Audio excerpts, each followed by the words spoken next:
প্রিয় দর্শক, আসসালামু আলাইকুম। দর্শক, আপনাদের প্রীতি ও শুভেচ্ছা জানিয়ে শুরু করছি আমাদের আজকের প্রতিবেদন। তো দর্শক, আজকে আমরা এক অসহায় মেয়ের গল্প তুলে ধরব, যার নাম হচ্ছে আইরিন। আইরিনের বিয়ে শাদী হয়েছিল, আইরিনের একটি সন্তান আছে। তো আইরিনের ডিভোর্স হয়ে গেছে। তো আইরিনের অনেক কষ্ট জীবনে, কারণ আইরিনের মাকে হারায়। তো এই বেশ কয়েক বছর পর তার বাবাটাও চলে যায়। তো আইরিনের কেউ নেই, আছে বর্তমানে তার দুঃসম্পর্কের এক খালা। তো আইরিনের ডিভোর্স হওয়ার পর সেই খালার বাসায় ওঠে।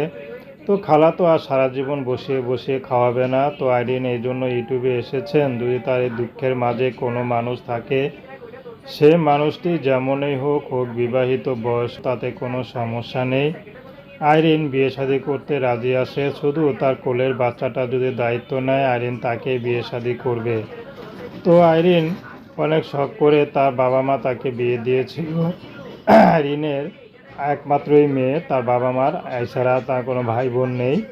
তো আইরিন বিয়ে শাদী দিয়েছিল, বাপ মা খুব খুশিতে, আইরিনও খুব খুশি ছিল। হয়তো বাপ মার পরে স্বামীর আশ্রয়ে সারা জীবন থাকবে, কিন্তু স্বামী যেভাবে তাকে ডিভোর্স দিবে কখনো কল্পনা করতে পারেনি। তো এখন আইরিন চাচ্ছে 50, 60, 70 যেমন বয়স হোক বিয়ে শাদী করবে। তো প্রেম, ভালোবাসা, সাহায্য সহযোগিতা আপনাদের ব্যক্তিগত ব্যাপার।